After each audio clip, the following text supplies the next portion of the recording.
Chers amis internautes, bonjour et merci de nous retrouver sur ce nouveau numéro de Gros Plan. Aujourd'hui, nous recevons pour vous Moudachirou Bassabi. Il est secrétaire général de la Confédération générale des travailleurs du Bénin, CGTB. Il est là aujourd'hui pour nous parler des élections professionnelles. Il nous parlera également de ce qu'il faut retenir de l'action syndicale depuis près de 5 ans. Monsieur Léger, bonjour. Bonjour, monsieur le journaliste. Je salue également vos spectateurs et tous les auditeurs de votre antenne. Alors, comme d'habitude, comme vous le savez, je suis en plateau avec Arnaud Doumanhou du site d'information Le Portail. Arnaud, bonjour. Bonjour, cher ami Kosumo. Bonjour, SG. Bonjour. Alors, nous allons parler de l'actualité du monde syndical. Ce qui fait de l'actualité du monde syndical, notamment les élections professionnelles. Où vous en êtes dans le processus? Merci, monsieur le journaliste. Une fois encore, moi, c'est Moudachirou Bassabi, secrétaire général de la Confédération générale des travailleurs du Bénin. L'occasion que vous m'offrez est une bonne occasion que je voudrais bien saisir d'abord pour remercier le peuple béninois pour tout l'accompagnement dont nous avons été besoin parce que nous avons été l'objet du moins au cours de ces 5 dernières années. Vous savez que l'action syndicale a été soumise à rude épreuve et nous avons eu beaucoup de difficultés, mais nous avons tenu bon et il faut retenir simplement que ces 5 dernières années nous ont révélé que l'action syndicale mérite d'être repensée et que le militantisme syndical mérite d'être reconstruit et que donc pour ce qui concerne en tout cas la CGTB, les grandes leçons tirées nous amènent à dire que nous devons faire des efforts pour asseoir encore le mouvement syndical dans le cœur des Béninois et travailler au triomphe des intérêts des travailleurs. Alors, l'action syndicale, rude épreuve, est-ce que vous voulez faire allusion notamment à l'encadrement du droit de grève? Non, il n'y a pas que ça, parce que l'encadrement du droit de grève est un principe universel. Donc, l'avoir encadré n'était pas vraiment le problème. C'est que l'action syndicale est devenue inefficace, pas du tout efficiente, et nous avons produit très peu de résultats dans le cadre des instruments qui étaient disponibles, qui étaient le dialogue, et aussi plus ou moins l'affrontement qui se manifeste à travers la grève. Tout cela nous a révélé qu'il y avait de la matière pour reprendre disons, de l'efficacité syndicale et qu'il n'était pas question que nous pleurnichions sur les effets extérieurs parce que le mouvement syndical également est essoufflé. Nous n'avons pas un panier de militants tout à fait aguerris aux différentes conjonctures et nous avions tout le temps travaillé avec des instruments que nous avons usés et puis qui ne sont plus du tout d'actualité par rapport aux défis de l'heure, par rapport au contexte et surtout également par rapport aux mutations géoéconomiques qui imposent un certain nombre de rigueurs à tous les États pour pouvoir faire face aux réalités. Et ces rigueurs-là n'étaient pas au niveau de l'action syndicale. Il fallait franchement revoir les choses. Mais véritablement, les militants, comme vous le disiez tantôt, ne suivent plus les mots d'ordre comme cela se doit. Qu'est-ce qui explique cet état de choses? Bon, je venais tantôt de le dire, parce qu'en réalité, vous savez, pour suivre une action, il faut être convaincu de l'action, il faut être gagné, il faut que les leaders rassurent les uns et les autres. Et je crois que nos militants ont été régulièrement spontanés dans le geste. Et il n'y a pas une conviction linéaire dans ce qui a été fait jusque-là. Ce n'était pas leur faute non plus parce que la formation qu'on devait leur apporter pour qu'ils comprennent les enjeux, pour qu'ils appréhendent les défis, ainsi que les méthodes que nous mettrons en œuvre, ces formations-là n'étaient pas au rendez-vous. Et naturellement, on n'a pas pu les gagner sérieusement à toutes nos causes. Est-ce que le problème ne se pose pas au niveau des leaders? Bon, un peu au niveau des leaders, mais également au niveau des militants. Mais je crois que la responsabilité est plus grande au niveau des leaders. Parce que les leaders n'ont pas assumé véritablement l'entièreté de leur charge en ce qui concerne les fonctions universelles de l'action syndicale, qui étaient des fonctions quand même qui permettent à ce mouvement d'être d'abord le mouvement le plus démocratique au monde, mais également le mouvement dont les exigences de résultats sont plus pratiques et plus justifiables. Quelque part, ce n'est pas cette compromission entre les leaders et les acteurs politiques, quelque part, qui a tué en griffe. Hein, bon, je ne sais pas de quoi vous parlez, parce que je n'ai pas la conviction qu'il y ait eu une véritable compromission. Je crois que entre acteurs politiques et acteurs syndicaux, il n'y a pas une séparation irréversible. Ce qui a été consacré même au plan universel, c'est que acteurs syndicaux, acteurs politiques, même acteurs de la société civile tout court, nous sommes des partenaires. Et a priori, les partenaires ne sont pas irrémédiablement opposés sur un certain nombre de choses. Et ce que nous recherchons, c'est que la conjugaison des efforts et le dialogue n'ont pas permis véritablement de mettre chacun dans son rôle de la façon la plus efficace possible. C'est tout ce qu'on peut retenir. La méthode depuis près de 5 ans, surtout quand on sait qu'il y a quelques années, le mouvement syndical, c'était quand même beaucoup plus bouillon et tout, mais depuis près de 5 ans, c'est pour ne pas dire un silence plat. Est-ce que vous avez changé de méthode? Est-ce que cette méthode n'est pas finalement à la base aussi, donc, entre griffes de cet échec? Non, je ne crois pas même qu'il y ait échec vraiment du mouvement syndical. Je ne crois pas non plus que le fait de ne pas avoir tout le temps exposé l'affrontement, de ne pas avoir étalé au grand jour les difficultés de rapport qu'il y avait entre l'exécutif ou les différents pouvoirs avec le syndicat, je ne crois pas que ce soit un recul de l'action syndicale. Je ne crois pas non plus que ce soit ça qui soit à la base de la tiédeur que vous observez, mais je crois que c'est plus profond. Le mal est plus profond parce que lorsque vous regardez un peu aussi bien notre environnement que tous les éléments qui concourent aujourd'hui à la vie quotidienne au Bénin, vous sentez que le ras-le-bol est général.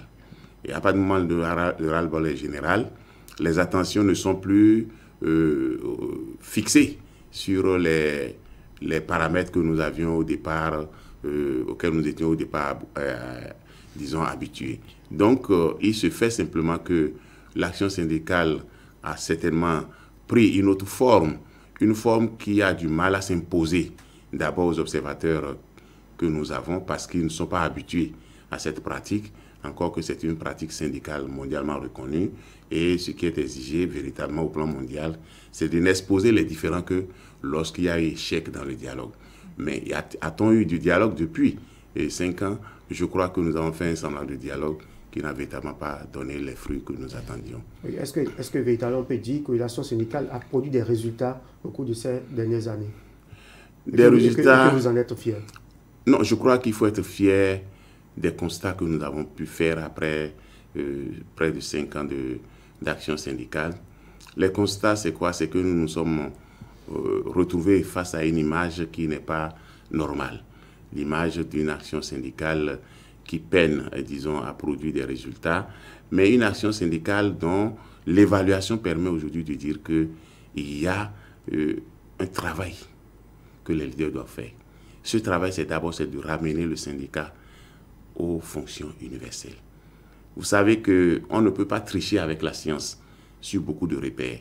Le mouvement syndical, contrairement à un certain nombre de mouvements, et il s'est avéré être le mouvement le plus scientifique possible que nous pouvons avoir dans le monde. D'abord démocratique véritablement par le système d'évolution du pouvoir, démocratique par la libre association que cela impose à chacun et un autre. On peut travailler sans être syndiqué, mais aussi une organisation dont les intérêts ne varient pas au gré du système. Les intérêts sont constants parce qu'il s'agit d'un paquet social recherché pour le mieux-être non seulement des travailleurs, mais également pour la population. À partir de ce moment-là, c'est un mouvement avec lequel il ne faut pas tricher. Il ne faut pas tricher, il ne faut pas avoir des relations de conflits d'intérêts avec d'autres organisations qui n'ont pas les mêmes objectifs. Donc, quand nous reprenons ce schéma-là et que nous regardons un peu, au Bénin comme ailleurs, le mouvement syndical reste le même. Alors que les options politiques peuvent varier selon les circonstances, selon les événements. Donc, le mouvement syndical est là comme un mouvement catalyseur qui a pour mission essentielle de promouvoir le mieux-être. Et donc, un mouvement comme celui-là ne peut pas rester indifférent à la conjoncture. Il doit tenir compte des paramètres et c'est en fonction des acteurs en présence que ce mouvement ajuste ses moyens de lutte. Nous disons, est-ce que les travailleurs, les résultats, les fruits de cette nouvelle approche, est-ce que les travailleurs ont eu un mieux-être au cours de ces dernières années? Non, il n'y a pas une nouvelle approche du mouvement syndical. Il y a simplement une restitution de l'action syndicale dans la juste proportion qu'il faut pour un pays qui se veut stable et ayant une paix durable. Aucun résultat. Oui, non, les résultats, c'est quoi? Les résultats, d'abord, c'est de ramener les intérêts des travailleurs, de les mettre en synergie avec les intérêts du peuple. Vous savez, pendant longtemps, on a été observé comme étant des gens qui prônent exclusivement pour leur paroisse, qui ne revendiquent que des choses qui les concernent. Ça a prospéré pendant un temps. Mais depuis un certain temps, la pauvreté s'est généralisée, les contraintes de vie se sont corsées, et donc tout le monde est regardant sur les avantages et les intérêts des uns et des autres.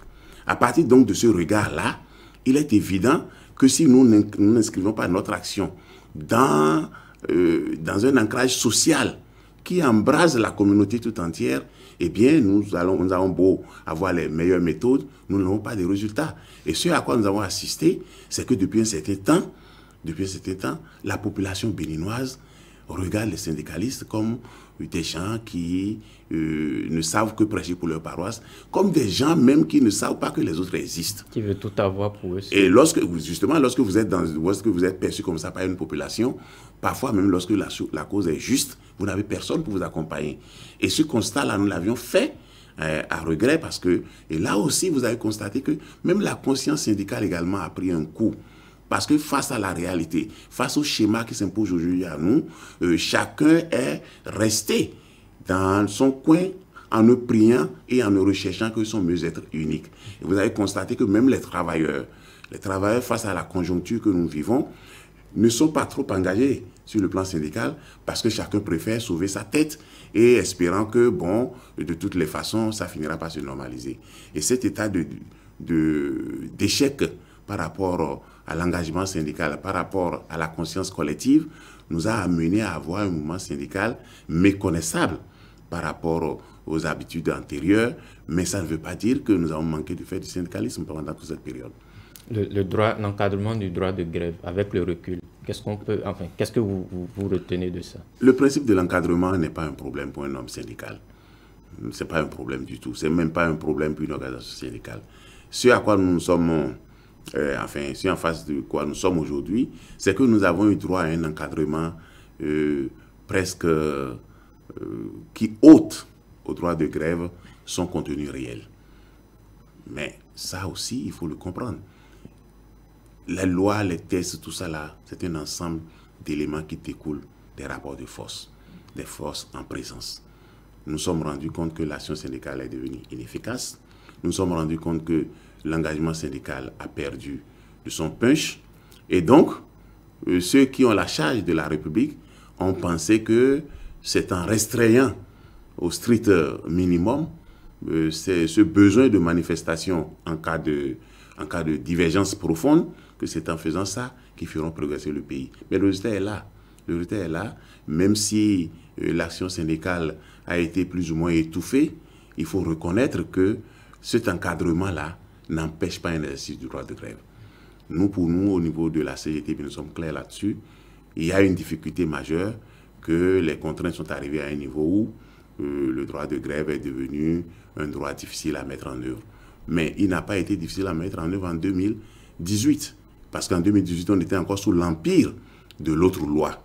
Et quand les 7 confédérations du pays se mettent ensemble pour lancer un mouvement de grève, et que le résultat, c'est une fédération, notamment la fédération du secteur de l'éducation seule, qui a pris le mouvement, vous devez comprendre que la gêne aujourd'hui n'est pas dans le test. La gêne est dans l'état du syndicalisme béninois. Parce que toutes les forces sociales du Bénin ont lancé une grève à partir du 16 janvier au moins 2018. Et le résultat, vous avez suivi comme tout le monde. Il y a eu des gens qui étaient censés être en grève qui ont dit, eux, ils ne font pas en grève. Mais sur à peu près 11 ou 10, une dizaine de fédérations que chaque confédération centrale syndicale compte, on avait eu que la fédération de l'éducation et dans une moindre mesure, la fédération de la santé qui ont suivi. Le malaise est où? Le malaise est où? La loi dont on parle aujourd'hui? La peur de cette... Non, je crois que c'est la méconnaissance des tests. La méconnaissance des tests. Non, ce n'est pas non plus la défalcation. Mais il n'y a que dans le leadership syndical aujourd'hui, où pendant longtemps, on a fait croire que la grève était une occasion de repos pour les travailleurs. Or, il y a ce qu'on appelle l'activisme syndical. L'activisme syndical au cours de la grève. On ne se repose pas, il y a un état des lieux qu'il faut faire à tout moment. Il y a des manières de galvaniser la troupe pendant que nous sommes en mouvement. Il y a aussi qu'il faut mesurer les risques que nous prenons. Je crois qu'on n'a pas intégré tout ça là dans nos habitudes. Et ça a fait que finalement, face à un schéma de rage et de ruse, bon, finalement, on a en face de nous des militants qui ont, disons, dérogé à l'obligation d'accompagner leur organisation dans le mouvement. Et peut-être aussi que dans la rédaction, disons, de nos revendications, de nos motions, nous n'avons pas su situer réellement où se trouvaient les intérêts de nos affiliés. Je crois que tout ça est à repenser. Il faut trouver une formule pour qu'aujourd'hui, la façon dont nous rédigeons nos revendications, la façon dont notre plateforme se rédige, la façon dont les intérêts sont ciblés à l'occasion des différents mouvements, il faut que nous puissions revisiter ça en tant que leader pour réécrire une nouvelle page de l'action syndicale. C'est vrai qu'on n'observe pas une proximité très osée entre leaders syndicaux et acteurs politiques, mais après, vos syndiqués, il y en a qui sont membres des partis politiques et tout. Comment est-ce que vous appréhendez cette formule-là? Parce que lorsque vous avez un syndiqué qui est membre d'un parti politique, qui est peut-être de la mouvance, après, lorsque vous lui demandez d'aller en grève contre le gouvernement dont il soutient les actions, est-ce que ça ne devient pas difficile? Non, je crois qu'en principe, ça devrait vraiment alimenter les rapports. Hein. Et il n'y a pas du mal à ce que le travailleur isolément pris soit engagé politiquement. Et dans tous les pays du monde qui se respectent, où la démocratie est le repère essentiel, c'est un exercice qui est aisé, c'est même permis, c'est même promu. Mais ici au Bénin, la réalité, c'est que on avait déjà fait croire à tout le monde que politique égale opposition syndicale. Et donc, même ceux qui sont au pouvoir pensent que les syndicalistes sont des opposants, pendant que ceux qui sont opposants pensent que les syndicalistes sont des mouvanciers. Vous comprenez que lorsqu'on est mangé à une sauce aussi aigre, il y a quelque chose qui ne va pas. Pour nos militants qui sont engagés, je crois qu'ils devraient être, disons, des éléments qui permettent de faciliter le progrès des intérêts sociaux. Et je crois que ce que nous avons comme problème, c'est le fait qu'on a toujours pensé que l'engagement politique peut avoir, disons, un effet néfaste sur l'engagement syndical. Mais je vais conclure sur ce sujet en disant ceci, que d'abord, nous avons un intérêt particulier à libérer l'opinion, à permettre à chacun de s'exprimer, d'exprimer ses talents là où il peut l'exprimer. Et nous avons également un intérêt particulier à considérer que l'action syndicale ne repose pas uniquement sur la grève ni sur la contestation. Il y a le plaidoyer, il y a le lobbying, il y a cette volonté de faire également les couloirs pour faire prospérer les intérêts des travailleurs. Mais c'est des schémas qui ont été toujours utilisés, mais qui n'ont pas été rendus publics. C'est-à-dire que nos prédécesseurs avaient toujours le plaidoyer, ils avaient toujours le lobbying, ils faisaient même les couloirs pour faire prospérer les intérêts. Mais ce à quoi le public est habitué, c'est l'affrontement. Et c'est cet affrontement-là qui fait que finalement, même les acteurs, les jeunes, les militants qui sont dans les partis politiques ont honte d'exprimer leur opinion politique. Et résultat, c'est que dans leur silence, ils empêchent l'action syndicale d'évoluer. Moi, je crois qu'il faut démocratiser l'espace, libérer les énergies et que permettre à chacun d'assumer son appartenance politique. Tout ce que nous refusons, c'est que véritablement, toute une organisation syndicale se mette à la solde d'un parti politique. Parce que quand cela arrive, vous êtes obligé de porter les idéaux de ce parti au milieu des travailleurs.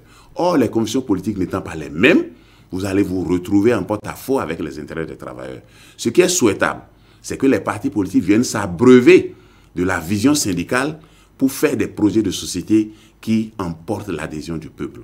Parce que si le contraire se faisait, on aura du mal à infléchir l'action politique en faveur des travailleurs. Et c'est ce pourquoi nous nous battons.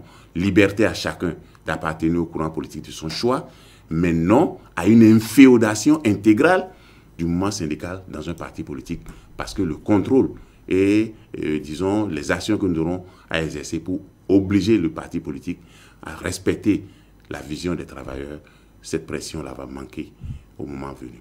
Oui, mais lorsqu'on fait des défalcations à une certaine hauteur et qu'on observe en face le silence des responsables syndicaux, vous avez vu que les travailleurs ont quand même tenu dur pendant un temps sous le régime de je crois que vous ne me comprenez pas. La défalcation est également illégale. Il faut que nous puissions comprendre dans quel système nous sommes. La défalcation est légale. Et dans les pays qui se respectent, les organisations syndicales s'organisent pour payer le prix de la grève. Mais dans quelles conditions on fait la défalcation? C'est là où se trouve tout le débat. En principe, si nous devons rester assez civilisés, si je t'affronte pour ce que tu me dois, il n'y a pas de raison que tu me pénalises. Parce que tu es en faute, tu n'as pas payé à temps mes droits, et je réclame donc ce qu'on appelle les droits acquis. Pour ça, il n'y a pas de souci. Mais si je tape sur la table un beau matin, et je dis, bon, mais ce que tu me donnes, c'est insuffisant, je souhaite que tu augmentes, ça devient une nouvelle revendication. Et en ce moment précis, chacun doit être prêt à payer les prix de cet affrontement-là. L'autre pourra renoncer à faire une défalcation parce que finalement, il aura trouvé que le consensus est à ce prix. Comme il pourra choisir de faire une défalcation parce qu'il aura estimé qu'il était en position de force sur un certain nombre de sujets et que même s'il donnait satisfaction, ce qu'il a perdu dans ce bras de fer, il devra récupérer. Mais si vous êtes une organisation syndicale et que vous mélangez tout, parce que justement, la culture syndicale, l'éducation n'était pas au rendez-vous, vous imaginez, vous mettez tout de suite sur le tableau, vous dites paiement des arriérés salariaux, qu'on peut considérer comme des acquis. En même temps, vous dites revalidation du point indiciaire. Et en même temps, peut-être, vous parlez d'autres sujets qui ne sont pas tout à fait des sujets directement sociaux. Vous comprenez que dans cette situation, il y a en même temps des acquis, mais aussi de nouvelles revendications. Une grève comme celle-là aura péché pour avoir embrassé les deux problèmes, bien que les deux problèmes soient importants. Donc, vous allez vous retrouver en face d'un schéma où, lorsqu'il appartiendra au juge de faire la part des choses, le juge dira, mais oui, d'accord, on vous doit de l'argent, mais vous demandez plus. Bon, il y a toujours des problèmes. Donc, nous devons rester dans un schéma où nos revendications ne doivent pas prêter à confusion et que ça reste strictement dans les rapports professionnels. Ça ne veut pas dire que nous ne sommes pas interpellés par les abus, surtout en lien avec les libertés publiques. Surtout en lien avec les libertés publiques. Nous devons savoir que nous sommes dans un contexte de relations professionnelles et à partir du moment où les relations professionnelles ne peuvent pas s'épanouir non plus sans une liberté publique assumée, donc il va falloir qu'à un moment donné, l'éducation que nous donnons à nos affiliés leur permet de savoir que tel mouvement, ce que nous engageons, aura tel impact. Et lorsque tout le monde sait connaît les conséquences, c'est évident qu'on assume ça de façon réelle. Vous avez dit tout à l'heure que les travailleurs ont tenu, je vous ai dit, c'est une honte qu'en tant que secrétaire général d'une confédération, à 11 fédérations, je demande aux 11 d'aller en grève et qu'au bout de 3 mois, je me rends compte que c'est une seule qui assume la grève. Ça veut dire que c'est une seule fédération qui se bat pour l'ensemble des travailleurs. Il y a quelque chose qui ne va pas. Mieux, la grève à laquelle vous faites allusion, c'est ce qu'on peut appeler force sociale. C'est tout ce qu'on avait dans le pays qui avait engagé cette action-là. Qu'on dise que les 7 confédérations ont engagé une action et que, bon, mais c'est juste la fédération du secteur de l'éducation qui fait la grève. Je crois qu'il y a de la matière. Nous devons nous remettre en cause et tirer les conséquences. Une centrale réclame par exemple le retour des exilés pour plus de démocratie. Est-ce que ça fait partie de l'action syndicale? Oui, c'est possible qu'une organisation syndicale s'engage dans ce combat-là. Mais nous devons être clairs pour dire qu'il ne s'agit que de ce combat-là.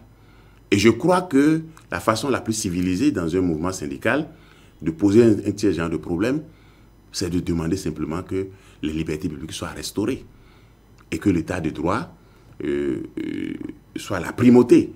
Si nous avons restauré les libertés, si on arrive à restaurer les libertés publiques, si on arrive à faire en sorte que l'état de droit devienne la primauté, à partir de ce moment-là, je crois qu'on n'aura plus d'exilés politiques. Oui, est-ce que ce n'est pas trop vague?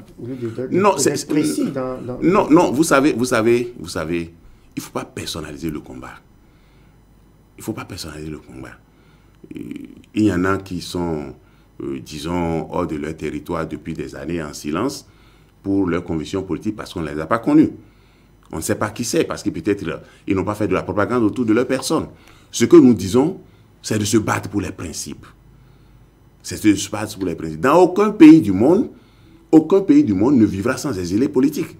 Parce que de toutes les façons, il y aura forcément des Rubicons qui seront franchis selon certains tests qui pourraient amener encore qu'aujourd'hui. C'est vrai que ça ne s'est pas aisé pour quelqu'un de vivre hors de chez lui, mais je crois qu'il y a beaucoup de débats autour et que nous puissions, maintenant, si nous devons formuler ça comme exilé politique, comme une revendication syndicale, il faut que nous puissions nous entendre sur les conditions, les critères pour être un exilé politique. Si nous adoptons un schéma, une grille qui définit clairement aux yeux de tout le monde exilé politique, c'est-à-dire que n'est pas simplement exilé politique celui qui réussit à un moment donné à se retrouver hors de son territoire pour avoir dit quelque chose ou bien ce que nous savons, mais ce qui est important pour nous, je crois que la restauration des libertés publiques et la primauté de l'état de droit règlent tous ces problèmes-là. Et pour nous, à la CGTB, nous pensons qu'il faut régler les questions de principe. Il ne faut jamais personnaliser le débat. Il ne faut pas aller exposer une sympathie pour quelqu'un parce que les hommes passeront, mais les principes resteront. Est-ce qu'il est arrivé que des acteurs politiques, comme c'est un secret de Chidel, on dit souvent que des acteurs politiques commanditent des grèves, des mouvements de grève. Est-ce que c'est arrivé par le passé? Est-ce que cela risque de revenir au devant de la scène? Non, je ne crois pas que les leaders syndicaux que le Bénin a connus soient aussi bas. Je crois qu'il arrive que des intérêts, et les intérêts, je vous ai dit que le mouvement syndical d'abord s'inscrit dans le bien-être du travail, dans le bien-être du peuple. Et c'est forcément quand le peuple souffre, il faut retrouver les syndicats de ce côté-là. Donc, s'il y a une coïncidence dans un engagement des acteurs politiques et les leaders syndicaux, ça ne veut pas dire qu'ils sont négociés, ils sont courtisés ou bien qu'on les a monnayés pour ça. Ce qui est important, est-ce que la lutte qui est menée à ce moment précis est une lutte crédible et responsable? Et je crois que les leaders syndicaux du Bénin que moi j'ai connus n'ont jamais trahi la crédibilité de la lutte. C'est tout à fait normal, nous sommes tous issus de certaines familles, nous avons été à l'école avec des gens, nous sommes donc des promotionnaires avec beaucoup d'acteurs politiques, que nous ayons des sympathies pour X ou Y, c'est notre droit. Mais je n'ai pas vu un mouvement syndical réellement se prostituer à l'hôtel d'une chapelle politique pour dire et je fais ça parce que les politiciens me l'ont demandé. Et ça n'existera pas. Ça n'a pas existé, ça n'existera pas non plus. La question sociale demeure une problématique au cours de ces dernières années. Quel est votre regard, lecture sur le social, sur le régime du président Patrice Talon? Bon, ma lecture d'abord c'est que c'est un régime qui n'a pas fait une part belle au social. Il faut être clair là-dessus. Nous n'avons pas eu le retour du discours du président de la République en termes pratiques. Bon. Maintenant, est-ce que nous ne l'avions pas compris quand il venait? Ou est-ce que ce qu'il met dans le social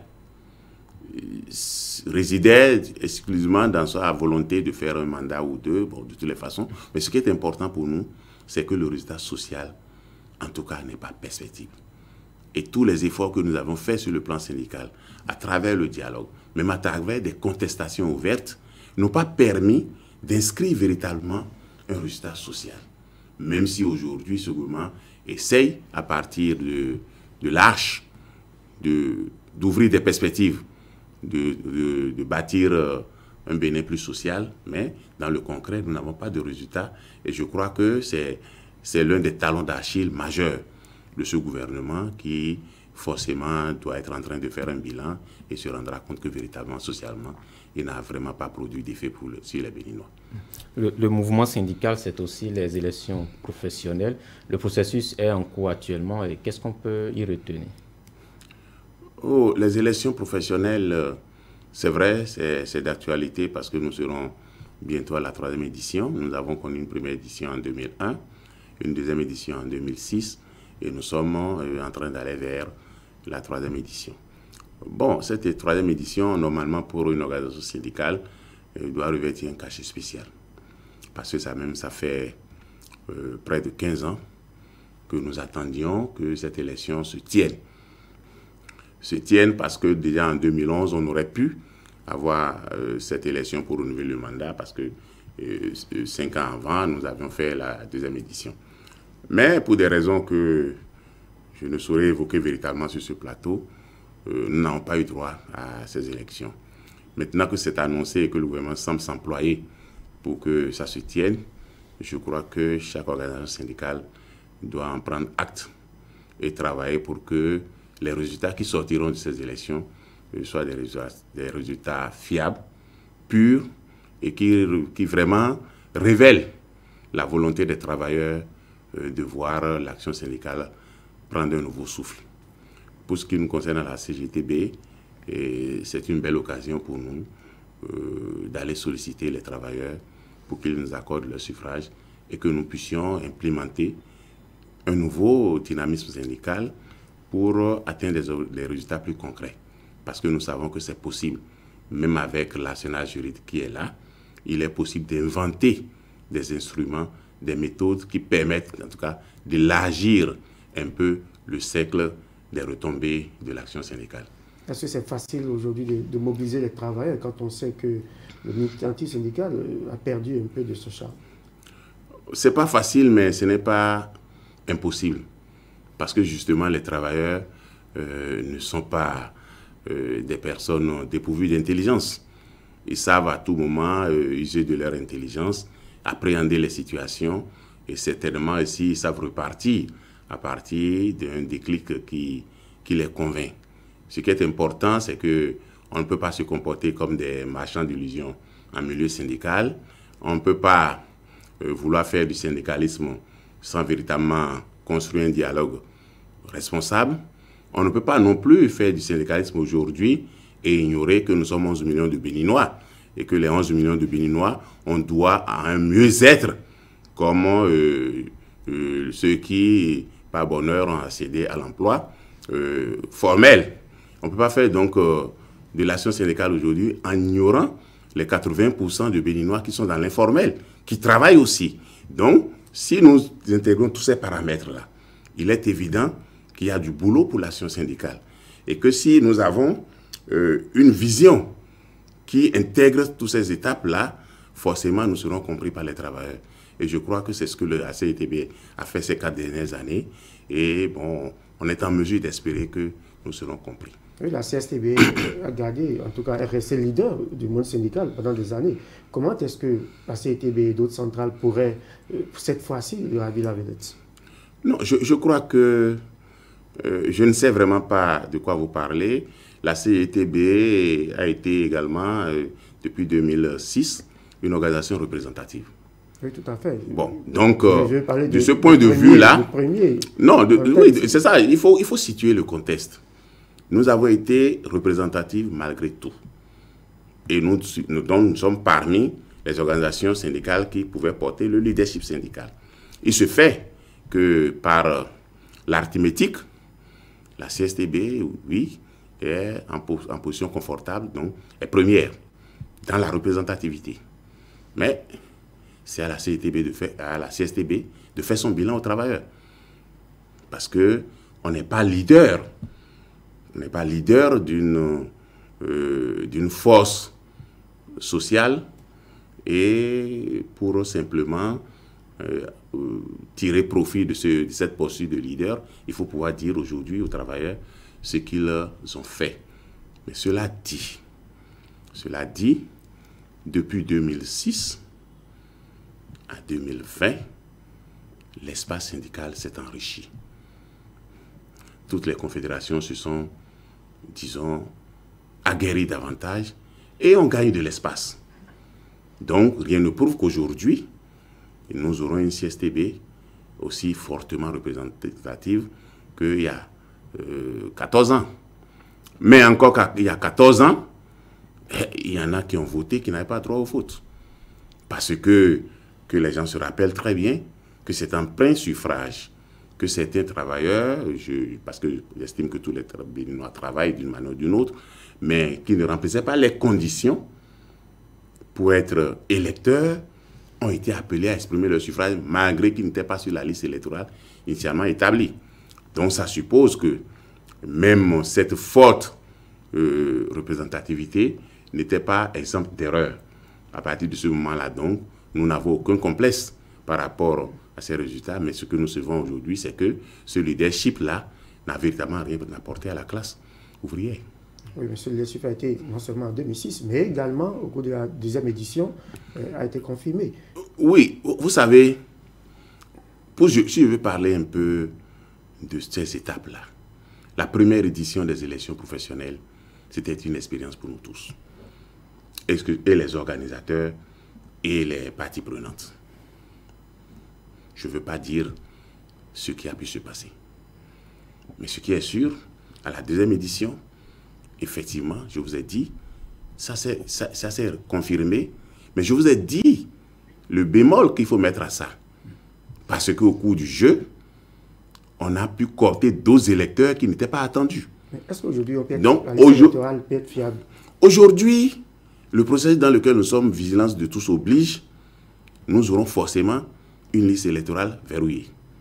C'est-à-dire que ne pourront réellement exprimer leur suffrage que ceux qui sont sur la liste. C'est déjà un pas par rapport à 2006.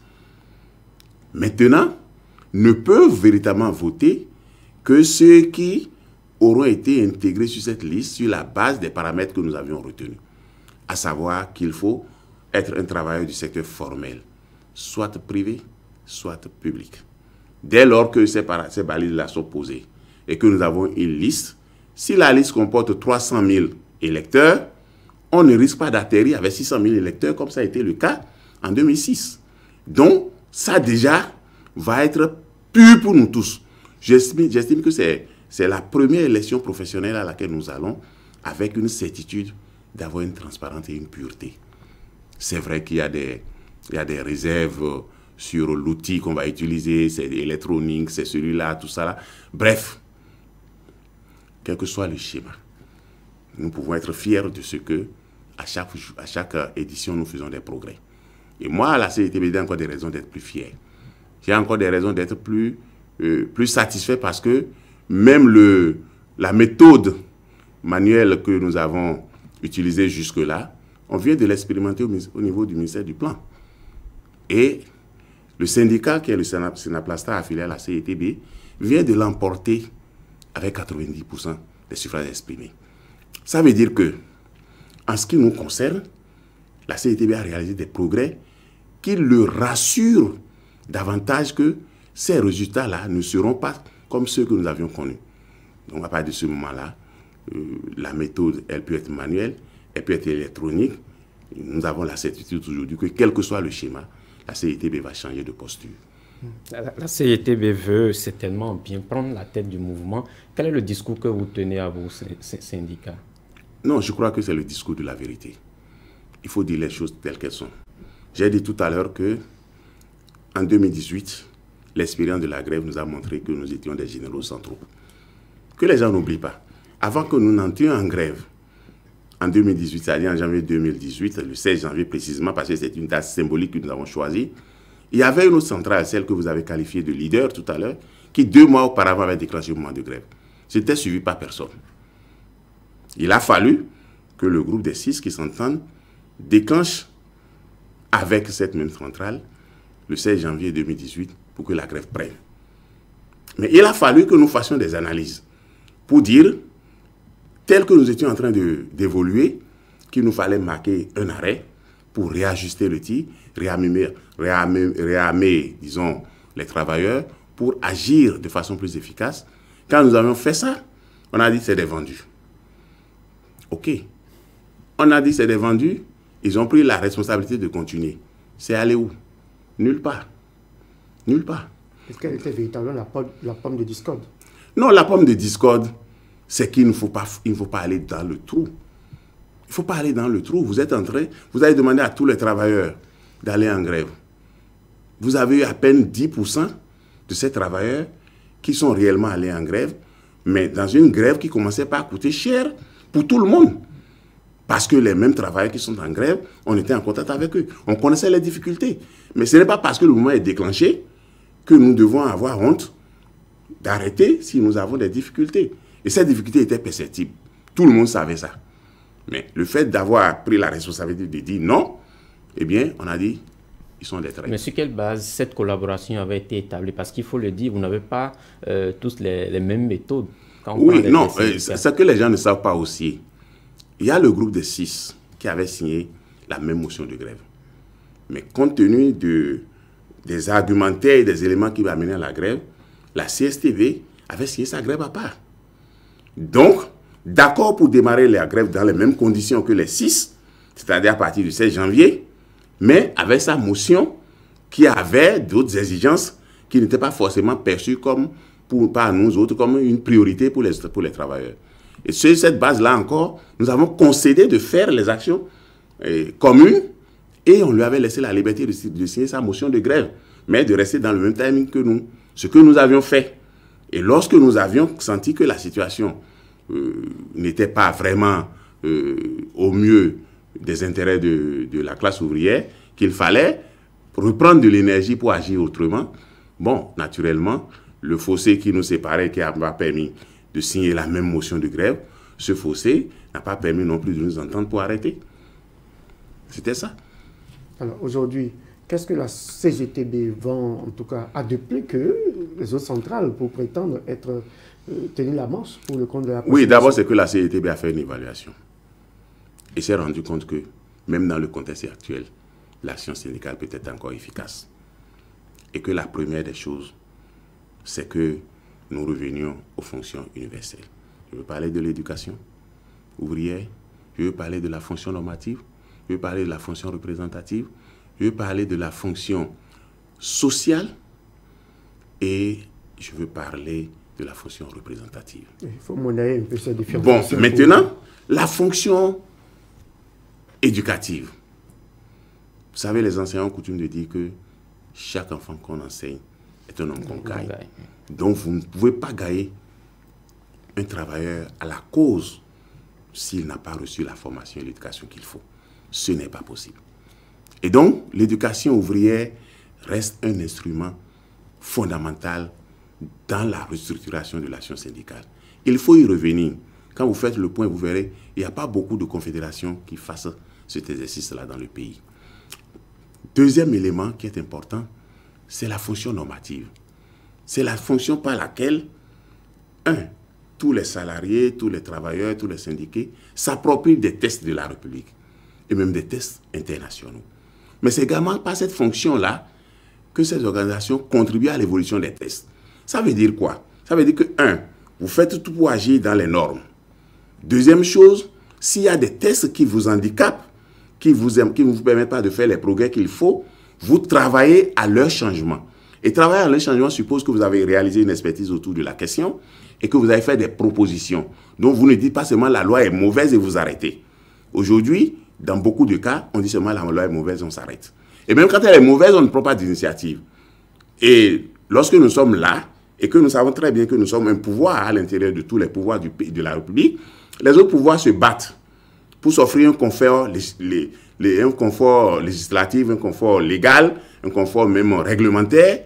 Mais nous, chaque fois que les autres s'offrent un confort, ils viennent simplement empiéter sur ce qui devait être notre confort à nous autres. Et c'est justement quand ils ont fini d'empiéter là-dessus que nous crions. Qu'est-ce que nous avons pris comme disposition pour empêcher que ça arrive? Zéro. Nous savons également que la fonction sociale, c'est celle qui permet de ne pas être déconnecté de sa communauté. Ça exprime une solidarité interne, mais également une solidarité externe. Qu'est-ce que je veux dire? Lorsque vous avez une fonction sociale, la première des choses, c'est que quand vous faites des calculs qui vous permettent d'être à l'aise, vous regardez si ces calculs-là ne gênent pas l'aisance des autres composants de la communauté. Ou comment est-ce que cette aisance que vous recherchez peut réjaillir sur les autres. Mais tant que vous ne faites pas ce calcul-là et que vous vous mettez en selle, les autres ont du mal à vous comprendre et à vous suivre. Or, justement, l'action syndicale, notamment l'affrontement syndical, l'affrontement syndical a besoin d'être nourri de la spontanéité du soutien des autres composantes. Et si ce soutien n'arrive pas, vous serez là, en effectif réduit, vous ferez mal à personne. Et là aussi, vous ne serez pas écouté. Mais la représentativité, c'est la fonction par laquelle on mérite de prendre la parole au nom d'un groupe. Et vous savez très bien que ces dernières années, le mouvement syndical a été galvaudé. Pour un oui, pour un non, chacun crée sa chapelle syndicale, c'est dans son sac, il circule, il parle, il dit il est ci, il est ci. Finalement, qui lui a donné ce pouvoir de parler au nom des autres? On ne trouve pas. Donc, Les élections professionnelles permettent de clarifier ça et on sait en qui on a passé la confiance pour que véritablement les uns et les autres puissent vraiment s'assurer que le travail se fait très bien. Mais la fonction revendicative, elle est liée un peu aussi à la fonction sociale. C'est-à-dire le tout pour nous, rien pour les autres. Il faut l'exclure de nos revendications. Il faut faire en sorte que nos revendications soient compatibles, non seulement avec nos besoins, mais qui ne remettent pas en cause fondamentalement les aspirations des autres. Et donc, si on réussit à faire cet arrimage, et que tous les militants sont forgés comme ça, et qu'on sait par exemple que lorsque nous réclamons le paiement des arriérés de nos salaires, nous avons également intérêt à réclamer de l'eau pour tous. Nous avons intérêt, par exemple, à réclamer une électricité moins coûteuse pour tous, et que nous ne nous contentons pas que si nous avons notre salaire, c'est suffisant, même si l'eau coûte tant, on va l'acheter, si ceci coûte tant, on va l'acheter. Il faut que nous comprenions que ceux qui n'ont pas cette régularité, cette fluidité dans le revenu, et qui ne gagnent que, qui ne bouffent que ce qu'ils ont fait immédiatement, il faut que nous tenions compte de ce que leur pouvoir d'achat aussi a besoin d'être protégé. Ça aussi, nous ne l'avions pas fait. Aujourd'hui, nous nous disons que si nous revenons à ces fondamentaux, si nous travaillons correctement et que nous préparons nos travailleurs, ils vont comprendre que, au-delà des revendications, au-delà des affrontements, nous sommes également une classe qui doit faire des concessions au profit des autres. Et donc, c'est ce refus de concession aux autres qui a fait que le mouvement syndical a perdu son ancrage. Et nous voulons restituer ça là d'abord et espérer que dans un discours, nous serons compris et que nous pourrons joindre l'acte à la parole. Nous sommes la seule organisation à disposer d'un centre d'éducation ouvrière dans ce pays. Ça veut dire que pour nous, l'éducation, nous avons déjà bouclé le dossier, il faut y aller. Nous avons un centre d'assistance administrative et juridique pour les travailleurs. Ça existe, ça veut dire que nous pouvons accompagner les gens dans leur carrière. Et je dis, nous avons mis en place ces instruments pour que les travailleurs ne soient plus otages de discours de marchands d'illusions et que l'on leur montre que c'est seulement eux qui sont la force de production et que les autres n'apportent rien. Mais comment se passe la campagne électorale? Est-ce que c'est le même schéma avec les politiciens des meetings gérants? Non, je crois que d'abord avec la pandémie, nous devons respecter tout ce qu'il y a comme dispositif et que nous devons protéger également nos militants en n'offrant pas... le porte-à-porte? Non, pas le porte-à-porte. Nous avons toujours quand même des regroupements. Ces regroupements, nous faisons l'effort de rester dans une distanciation acceptable. Mais il faut dire aussi que nous devons aussi montrer aux travailleurs que la pandémie ne doit pas nous faire peur au point que nous n'ayons pas des relations humaines d'une manière ou d'une autre. L'effort que nous faisons aujourd'hui, c'est surtout d'utiliser au maximum les médias. Les médias, et c'est le lieu également de vous remercier pour l'opportunité que vous nous offrez. Les réseaux sociaux, tout ce que nous avons comme instruments de communication qui permettent d'économiser le contact physique, mais qui sont tout aussi efficaces que le contact physique, puisque nous animons également des débats sur les réseaux, nous donnons rendez-vous à nos militants, et si dans des questionnements importants, nous essayons d'animer 1 heure, 2 heures, selon que le besoin se fait sentir. Dans tous les cas, toutes les confédérations sont censées avoir les mêmes difficultés pour passer le message, donc chacun gère ses difficultés selon ses méthodes. On entend quand même dire que certaines confédérations seraient favorables au régime et que ce sont celles-là qui sont en bonne position pour remporter ces élections. Non, vous savez, c'est un discours qui, à mon avis, est déjà périmé. Et je vous ai dit tout à l'heure que entre syndicats et pouvoir politique, c'est des partenaires. Donc, je ne vois pas pourquoi on va résoudre l'action syndicale à l'invective, à l'affrontement. Mais ce que vous dites, qui sont favorables au gouvernement, moi, je n'ai aucune preuve. Ce que je sais, c'est que chaque confédération s'organise et discute au mieux de la satisfaction des intérêts des travailleurs.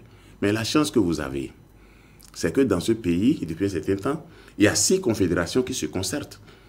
Je veux bien croire que vous avez bien regardé ceux qui disent la chose. Ceux qui disent la chose sont où? C'est un parti politique qui les a créés. Et ce qu'ils imposent aux travailleurs qui croient en eux, c'est le projet de société de ce parti politique-là. Mais moi, je suis à la tête d'une confédération. multipartisans. C'est-à-dire que j'ai des gens de l'opposition, j'ai des gens qui sont neutres, j'ai des gens de la mouvance, j'ai tout ça avec moi. Avec quel privilège je pourrais apporter toute cette diversité d'opinions politiques-là et s'aborder à un pouvoir politique? Vous croyez que c'est difficile? C'est pas difficile? Mais par contre, eux, qui relèvent d'un seul courant politique. Vous voulez parler concrètement de... Oui, je veux parler de ceux qui disent ça, de la CSTB. Je veux parler d'eux. Parce que justement, c'est eux qui font croire à tout le monde que c'est eux qui sont propres, qui ont le monopole de la vertu, et que c'est à eux qu'il faut croire. Mais on va croire à eux en faisant quoi? On va croire à eux en faisant quoi? Quel est le projet de rêve qu'ils ont pour les travailleurs en dehors du projet du Parti communiste? Mais ils ont été très clairs. Et donc, ceux-là ont trouvé qu'il y a vraiment un bonheur pour les travailleurs de s'acoquiner avec une classe politique. Mais ils dénient le droit aux autres de s'acoquiner si c'était le cas réel. Mais c'est bon pour eux d'être dans une chapelle politique, mais ils dénient le droit aux autres d'avoir même de courant politique.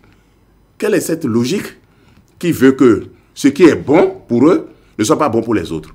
Mais il est important de dire, la CITB n'est pas la caisse de résonance d'un parti politique. En tout cas, dans le groupe des 6, nous n'avions pas fait on n'a pas fait de sabordage. Mais comme les gens veulent, et que nous sommes en période électorale, tout le monde veut rançonner, tout le monde veut dire des choses pour plaire. Mais je sais que les travailleurs ont déjà dépassé ce niveau-là. Les travailleurs veulent des réponses concrètes à leurs problèmes. Ce n'est pas de la divagation. Vous avez vu, depuis qu'on a commencé cette histoire, des partis politiques élèvent leur voix pour dire que c'est la CSTB qui est la seule. Ok, les travailleurs vont juger. Mais ce qui est important, ce que les travailleurs veulent, c'est des résultats concrets. C'est des résultats concrets. Et ces résultats, ils sont où? Ça fait près de 15 ans qu'ils détiennent, qui sont leaders de la classe ouvrière, qui viennent dire aux travailleurs ce qu'ils ont rapporté. Parce que c'est trop facile de dire aux autres qu'ils font des... Nous, on a implémenté le plaidoyer. Vous n'allez pas dire qu'ils n'ont rien rapporté au cours de... Moi, je ne sais pas, il faut leur poser la question. Ce qu'ils ont rapporté sans les autres, là, ils n'ont qu'à venir dire. Ce qu'ils ont rapporté aux travailleurs sans les autres confédérations qu'ils taxent aujourd'hui de corrompus, là, ils n'ont qu'à venir dire. Ce qui est le fruit unique de leur lutte, c'est-à-dire c'est eux seuls qui ont fait ça et ont ramené, là, ils n'ont qu'à venir dire. Il y a des motions de grève qui datent de 5 ans, de 10 ans, signées par eux-mêmes, qui n'ont jamais levé. Et pourtant, la vie continue. Ils n'ont qu'à venir dire. Nous, on n'a pas intérêt à faire des invectives entre nous en tant que syndicalistes. Mais il faut que les gens sachent raison garder. S'ils veulent qu'on leur dise certaines choses, on va le leur dire. Parce que nous aussi, nous savons ce qu'ils sont. Alors, nous allons passer donc à une autre réforme qui fait également l'actualité. Il s'agit donc des horaires au niveau donc de l'administration publique. Et désormais, le gouvernement a décidé, en tout cas après certainement en concertation avec les confédérations syndicales, désormais les travailleurs au Bénin iront au service à 8 h et sortiront à 17h30. Bon, je crois que vous l'avez dit, je crois que le gouvernement a certainement consulté qui de droit. Ce que je sais, c'est que nous avons été également consultés, approchés en tant que représentants des travailleurs et nous avons fait l'effort d'apporter notre contribution. Il faut dire qu'il y avait plusieurs schémas. Et ce que nous avons recherché, c'est d'abord, de ne pas dépasser la masse horaire de travail, la masse horaire journalière. Nous assurer que cette réforme n'augmente pas la charge horaire de travail. 2, de nous assurer également que la tranche horaire qui sera définie permettra toujours aux parents d'avoir l'autorité nécessaire sur les enfants et de pouvoir vraiment assumer les responsabilités conjugales de manière à ce que les enfants parentales, tout ça, pour que les enfants aient la meilleure éducation qu'ils sont. Le 3e point sur lequel nous avons beaucoup insisté, c'est que cette réforme ne soit pas en déphasage avec la sous-région. C'est-à-dire qu'il ne faut pas qu'au moment où nous nous reposons, que les autres soient en train de travailler et qu'au moment où nous allons décider de travailler, que les autres soient au repos. Parce que si on n'arrime pas ça un peu, on ne pourra pas coopérer avec les gouvernements qui nous entourent pour pouvoir utiliser les différents services publics pour faire les choses. Et quand nous avons posé ces conditions, je crois que ces conditions ont été intégrées dans l'analyse qui a finalement abouti à ce qui est fait.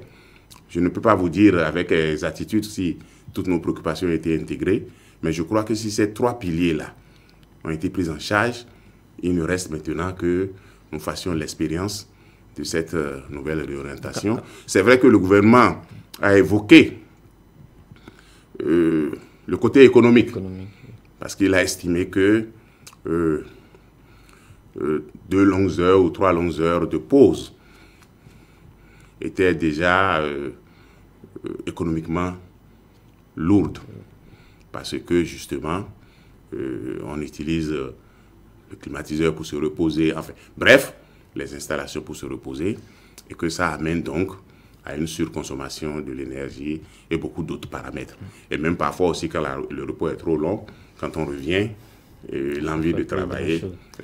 Mais ce que nous savons, c'est que même si cette réforme-là aura besoin que l'on puisse faire d'autres investissements, parce qu'il faut activer les cantines, ou tout au moins ouvrir la prestation de restaurant aux agents pour qu'ils puissent vraiment jouir d'une pause avec des repas décents. Il faut également que nos services soient améliorés en matière de toilettes. Parce que vous comprenez que, par exemple, quand vous regardez les femmes, je m'excuse, mais quand elles sont dans la période que nous connaissons, elles ne peuvent pas supporter la chaleur et la saleté alors que pendant que la pause était longue, elles avaient l'habitude d'aller à la maison. Il faut donc que un certain nombre de conforts soient créés autour de l'administration pour faciliter l'implémentation de cette réforme, pour mettre les gens à l'aise et que nous ne puissions pas, on ne se retrouve pas dans un déni de droit en voulant vraiment faire des gains économiques. Alors, la pause, lorsqu'on écoute certains travailleurs, c'est surtout ça, la crainte désormais c'est de 1h30. Ceux qui avant avaient l'habitude rapidement de faire un tour à la maison, peut-être amener les enfants à l'école, visiblement ce n'est plus possible avec ces 1h30 là. C'est ça que je disais tout à l'heure. Chaque réforme doit avoir un coût, même si la réforme peut réaliser des économies. Pour ce qui nous concerne, j'estime que le gouvernement a fait la balance, puisque nous avons insisté également sur les commodités dont j'ai parlé. La restauration qui doit être disponible, comment appelle-t-on, les toilettes qui doivent être disponibles, mais également les cantines scolaires sont interpellées. Les garderies, les crèches, tout ça là. Donc il y a un certain nombre de commodités qu'il faut promouvoir autour de la chose. Si on fait la promotion de ces commodités-là, je ne demande pas à l'État d'initier tout. Ce que l'on demande, c'est que l'État, par le biais d'une convention ou d'une charte, appelle les opérateurs qui ont les moyens de s'investir dans les secteurs dont je viens de parler, que ces gens-là s'investissent dans ces secteurs. La cantine scolaire, si elle ne peut pas être généralisée avec le coût qui est là, je crois qu'on peut travailler également à une restauration raisonnable des écoliers en milieu scolaire, que les gens pourront toujours prendre en charge. Donc, je crois qu'il y a tout un travail à faire autour. Et j'espère que le gouvernement n'a pas regardé simplement le gain en électricité et en eau pour dire, bon, écoutez, je gagne désormais tant, et il a oublié tout ce qu'il y a comme désagrément autour. Oui, surtout parce que vous savez que les petits commerçants, les bonnes dames qui vendent à manger aux heures de pause, désormais, cette réforme va les impacter. Donc, ça va agir également sur le chiffre d'affaires, sans doute. Ça va peut-être les amener à mieux structurer le service qui est offert. Parce qu'on ne dit pas forcément qu'il faut faire chose là. Vous savez, aujourd'hui, on a le service de la livraison. Si vous avez un contrat avec un ministère et que c'est votre maquis qui va livrer à manger à l'heure de pause, vous ne perdez rien. Ce que vous gagnez, c'est que vous structurez désormais votre service et peut-être vous réorganisez ça et peut-être ça va faire appel à plus de main-d'œuvre. Non, toute une chaîne. Le tout dépend du travail qui a été fait autour de la réforme. Je crois que toutes les réformes ont besoin, disons, de certaines commodités pour prospérer, produire les résultats. Mais quand on n'a pas vu tous ces aspects, c'est en ce moment-là que ça devient un peu difficile. Est-ce qu'il faut également arrimer cela avec les heures au niveau des élèves, au niveau des établissements publics? Oui, mais quel va être l'intérêt si les établissements publics ne sont pas concernés? Même privés aussi. Parce que le problème, je disais tout à l'heure qu'il faut que l'autorité parentale et l'éducation familiale restent encore, soient préservées. Si les parents rentrent et qu'ils sont obligés de revenir chercher les enfants après, c'est un problème. Mais si les parents sortent du boulot et qu'ils doivent attendre peut-être 10, 15 ou 20 minutes pour pouvoir rentrer avec les enfants, ce serait toujours bien. Donc, ajuster même le calendrier scolaire, la masse horaire scolaire à cette réforme. Mais il est précisé que les établissements sont libres d'organiser leur masse horaire. Oui, mais le privé également. Oui. Je crois que cette précision en principe, c'est une façon de responsabiliser, puisque vous savez que nous avons des problèmes d'infrastructure dans nos établissements. Nous avons des classes volantes. Nous avons un certain nombre de réalités. Donc, c'est en fait une façon d'arrimer la réforme aux réalités du pays. Ça ne veut pas dire que systématiquement les établissements sont autorisés à faire le contraire de ce qui est là, puisque nous savons très bien que l'un des objectifs également, c'est de réaliser aussi bien des économies pour l'État, mais c'est aussi de réaliser des économies pour les ménages. Parce que si les ménages n'économisent pas, si la réforme devient plus chère pour les ménages, la première revendication qui viendra, c'est que l'État doit pouvoir mettre la mise qu'il faut. Donc l'économie réalisée là-bas va être transférée dans les ménages. On n'aura rien gagné. Donc je crois que les établissements ont été mis devant leurs responsabilités en tenant compte de leurs spécificités. Vous savez qu'il y a dans ce pays des établissements où, en saison de pluie, les élèves ne vont pas. Bon, mais on ne va pas dire parce que les gens ne vont pas là au cours en saison de pluie que si la réforme arrive, il faut y aller. Donc il y a plein de choses. Moi, je crois que c'est la volonté de chaque acteur. Et il faut que chacun joue sa partition au mieux des intérêts. Alors, vous pensez comme tout le monde que, bon, comme c'était, que est-ce que les enfants peuvent rentrer à la maison un peu à 14h, 15h? Est-ce qu'on peut déjà demander, faire en sorte que les enfants rentrent à la maison? Non, je viens de vous répondre. Ce qui est souhaitable, c'est que chaque structure scolaire, en fonction des réalités qu'elle vit aujourd'hui, en attendant que les investissements nécessaires soient réalisés pour que l'établissement puisse s'accommoder des réformes, qu'on voit au mieux, parce que ce qui est recherché, c'est que les parents prennent à temps les enfants et qu'ils rentrent avec les enfants à temps. Ce n'est pas que les enfants errent et que les parents soient au service. Alors, tout à l'heure, vous avez dit que les partis politiques, les acteurs politiques, même s'il n'y a pas, on ne doit pas observer cette proximité très osée entre syndicats et partis politiques, les partis politiques peuvent quand même venir donc à l'école des syndicats pour faire en sorte quand même de produire de projets de société qui répondent donc aux aspirations du peuple. Dans quelques mois, c'est la présidentielle 2021. Qu'est-ce que la CGTB attend concrètement des potentiels candidats qui s'annoncent? Non, je crois que ceux qui veulent candidater savent déjà ce qu'ils veulent offrir au peuple. Ça va être prétentieux de ma part de faire un portrait robot, que ce soit même du projet de société ou même du candidat probable présidentiel. Ce que je vais juste dire, c'est qu'on ne gouverne pas sans écoute. On n'aspire pas à cette responsabilité si on n'a pas une grande capacité d'écoute, si on n'a pas l'intelligence de reconnaître que les autres peuvent contribuer à quelque chose. Donc je crois que ce qu'on peut recommander, c'est une recommandation juste, que ceux qui aspirent à cette fonction-là aient une grande capacité d'écoute et qu'ils aient, disons, la faiblesse de comprendre que les autres seront toujours d'une utilité. Vous pensez à un nouveau contrat social ou vous pensez à une continuité? En principe, est-ce qu'il y a réellement de continuité dans un pays? Moi, je ne crois pas. Ce que je sais, c'est que les circonstances imposent les règles du jeu et la nature du contrat. Donc je crois que chacun apprécie, et que ce soit l'équipe qui est là ou l'équipe qui va venir, tout le monde sait que ce dont on rêve, ce n'est pas de vivre les mêmes dérives, les mêmes abus. Donc forcément, il y aura une connotation qui va certainement être qualifiée comme... En tout cas, les candidats, je lève le choix aux candidats de qualifier ce dont il s'agira à partir de 2021. Le gouvernement actuel est pratiquement à la fin. Certainement que vous n'avez pas eu satisfaction sur certains points. Quelle sera la première ou les premières revendications que vous aurez à opposer au nouveau président en 2021? L'unique revendication, c'est de compter avec nous. Tout simplement. Vous voulez dire qu'on n'a pas su compter avec vous au cours de ces dernières années? Pas comme cela se doit. On a peut-être fait un peu de l'effort d'aller vers nous, mais on n'a pas été toujours compris et puis non, on n'a pas suffisamment compté avec nous. Bon, j'espère que les prochains candidats sauront compter avec tout le monde, y compris nous. En tant que citoyen, alors quel bilan faites-vous de la gouvernance de façon globale du président Patrice Talon? Je ne sais pas, vous m'avez invité ici comme secrétaire général de la CGTB. Mais vous êtes d'abord citoyen.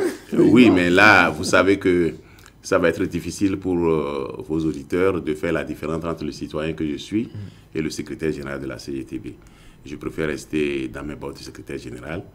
Et si vous me donnez un autre rendez-vous comme citoyen, j'y reviendrai. Mais même en tant que secrétaire général, qu'est-ce que vous retenez? C'est vrai, vous avez déjà évoqué le volet social, mais au-delà du volet social, qu'est-ce que vous retenez de la gestion? De la gouvernance ou de la gestion? Bon, de la gouvernance. Okay. Si c'est de la gouvernance, je crois que ça a été une gouvernance d'audace et de courage et d'incompréhension. Voilà.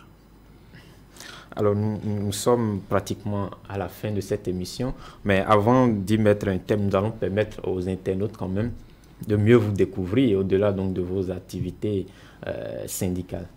Ah oui. C'est vrai qu'on vous connaît en tant que secrétaire général. Et puis, au-delà de l'action syndicale, qu'est-ce qu'on peut savoir sur le secrétaire général de la CGTB? Bon, d'abord que je suis 100% béninois, de père et de mère. Et j'ai fait toutes mes études au Bénin. Je suis juriste de formation, titulaire d'un DEA en droits humains. Donc, je suis marié. Voilà, Dieu m'a gratifié de 5 bons enfants. Et puis, bon, mais je peux dire aussi que j'ai mes convictions politiques. Et bon, je ne sais pas s'il y a autre chose à dire sur moi, mais voilà ce que je suis, un Béninois qui rêve d'un Bénin meilleur. Et en dehors de l'action syndicale, en famille, qu'est-ce que vous mangez habituellement? Qu'est-ce qui vous plaît bien? Oh, mais du télébord avec de la bonne sauce gluante, voilà. J'aime bien ça. Et puis après, bon, je crois que j'aime aussi vivre des moments d'évasion avec des amis qui comprennent mes goûts. Bon, voilà.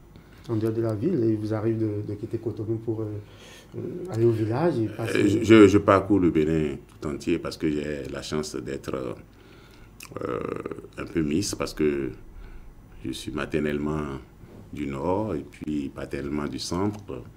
Voilà, donc j'ai fait mes études plus ou moins d'âge adulte au sud, donc j'aime bien faire le tour du Bénin et toutes les fois que j'ai une amitié, je fais tout pour ne pas la gaspiller. Quel est l'homme politique qui vous inspire le plus ou qui vous a le plus marqué au cours de ces dernières années? Ou en tout cas, dans votre expérience? Je n'ai pas eu véritablement d'homme politique qui m'ait marqué, mais j'ai des idées politiques fortes qui ont influencé toute ma vision.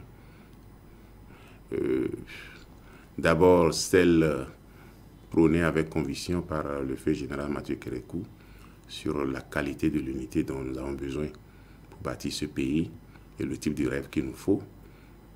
Et puis ensuite, paix à son âme, malheureusement il est parti aussi, le professeur Albert Théoïdré. Je crois que cet homme avait de réelles idées pour ce pays. Il n'a pas eu l'occasion de l'implémenter, mais je rêve un jour quand même que déjà porte ces idées et qu'on arrive à les concrétiser à la tête de l'État. Est-ce que vous avez un modèle dans le monde syndical qui vous a peut-être motivé à entrer dans le syndicalisme? Ce modèle s'appelle Pascal Todjian. C'est tout simple. Pourquoi? Non, parce que, bon, mais il a su donner à l'action syndicale la rigueur, la courtoisie qu'il faut, mais aussi la dose d'humeur qui permet de ne pas se fâcher quand on parle avec lui et qui permet d'espérer tout simplement que les choses peuvent aller autrement. Et là, franchement, il m'a marqué. Alors, nous allons finir cette émission. Qu'est-ce que vous avez à dire pour conclure? Pour conclure, c'est de dire que demain n'est pas clos pour le Bénin, malgré les incertitudes qui planent à l'horizon, malgré les défis que représentent les élections professionnelles, malgré les défis même que représentent les élections présidentielles. Demain n'est pas clos pour le Bénin. Et nous avons des raisons d'espérer et de croire que nos certitudes d'espérance ne seront pas déçues. Chers amis internautes, c'est tout pour ce dimanche 13 décembre 2020. Merci de nous avoir suivis. Nous avons reçu pour vous Mudashiru Bassabi, secrétaire général de la Confédération générale des travailleurs du Bénin. Merci une fois encore et à la prochaine.